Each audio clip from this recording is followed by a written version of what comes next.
এটা হচ্ছে একেবারে ফাঁকিবাজি রান্না যাকে বলে।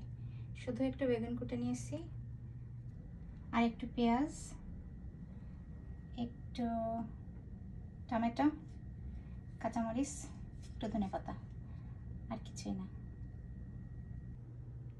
আর এটা করতে হয়নি, কারণ হচ্ছে ফ্রোজেন লতি পাওয়া যায় এখানে, অনেক সবসময় পাওয়া যায়, সেটা জাস্ট প্যাকেট থেকে বের করে নেব।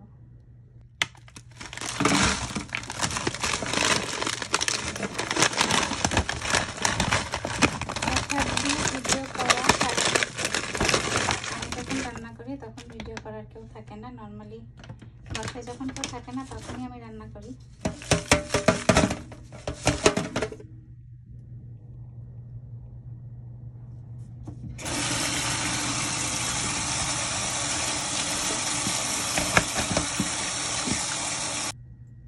এই যে লতিগুলো দেখতে প্রায় একেবারেই ফ্রেশ লতির মতো, খুব একটা এদিক ওদিক হয় না,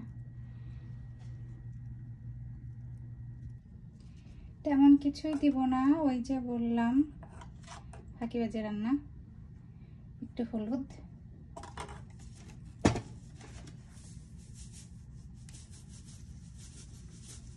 একটু লবণ, মনে হয় আর একটু দিতে হবে, আর হচ্ছে শুধু একটু তেল ও মরিচ।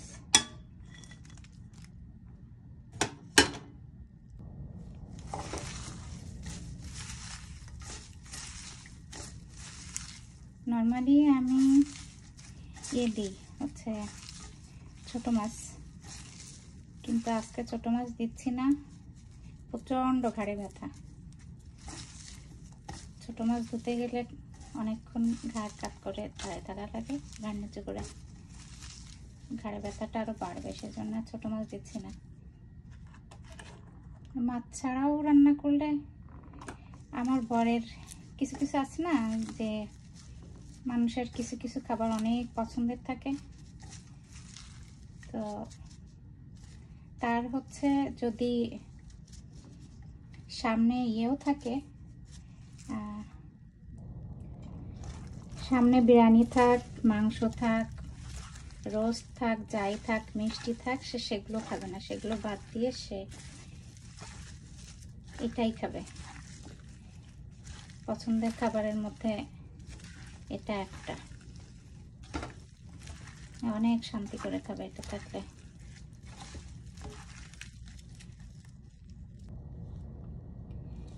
বেগুন দিয়ে দিলাম, মনে হচ্ছে একটু বেশি হয়ে গেছে, মাখাতে কষ্ট হচ্ছে, বেশি করে যাবে। কিন্তু আমাদের এখন বাসায় বড় পাতিলগুলো নাই, এইটাই চচ্চড়ি রান্না করার মতো সবচেয়ে বড় পাতিল, আর সব স্টোরেজে চলে গেছে। দেখা যাক স্টোরেজ থেকে যখন আবার পাবো, মানে নিজেদের বাড়িতে যখন আবার যাব, তখন বড় পাতিল হবে। যাই হোক, এটা বিষয় না, সাবধানে মাখালে হয়তো হয়ে যাবে। আমি রান্নাবান্না করতে পছন্দ করি না, সে খুব পছন্দ করে রান্নাবান্না করতে। অনেকদিন হলো বাসার বেশিরভাগ রান্নাবান্না সেই করে, তবে চচ্চড়িটা সাধারণত আমিই করি, ইদানিং আবার সেও করা শুরু করেছে, হঠাৎ হঠাৎ দেখি রান্না শুরু করে দেয়।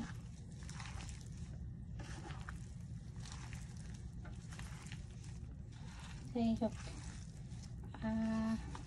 তেলটা মাঝখানে দিয়ে নিয়েছি, তখন অবশ্য ক্যামেরা অফ ছিল, কারণ 2 হাতটাই লাগছে আমার।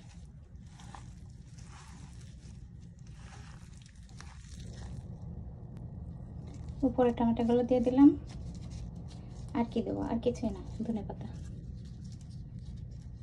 মশলার মধ্যে তেল, লবণ, পেঁয়াজ, মরিচ আর হলুদ, আর কিছু না। এগুলো যদি মশলার মধ্যে পড়ে তাহলে এগুলো, আর কিছুই না। আমার বড় অবশ্য মাঝে মাঝে মনে হয় জিরা বাটা দেয়, আমি দিই না কখনোই। এই যে ধনেপাতা দিয়ে দিয়েছি, শেষ। এখন চুলাটা জ্বালাই দিতে 10-15 মিনিটে হয়ে যাবে, না যদি পোড়া করতে চাই তাহলে হয়তো একটু বেশি সময় লাগবে। এই জন্য বললাম ফাঁকিবাজি রান্না শেষ।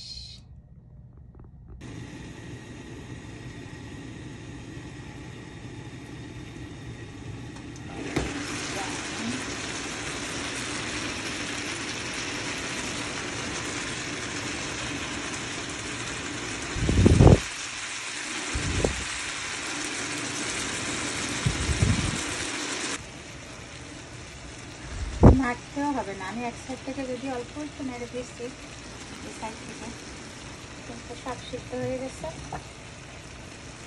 কিচ্ছু করা লাগবে না। এটা জাস্ট একটু লবণ চেপে দিতে পারেন। অবস্থা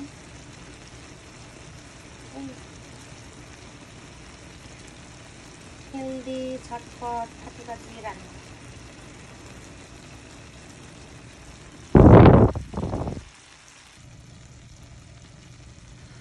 মনে করি লবণ একটু কম হয়েছে, একটু লবণ দিয়ে নিলাম আর মরিচটা একটু দিলাম।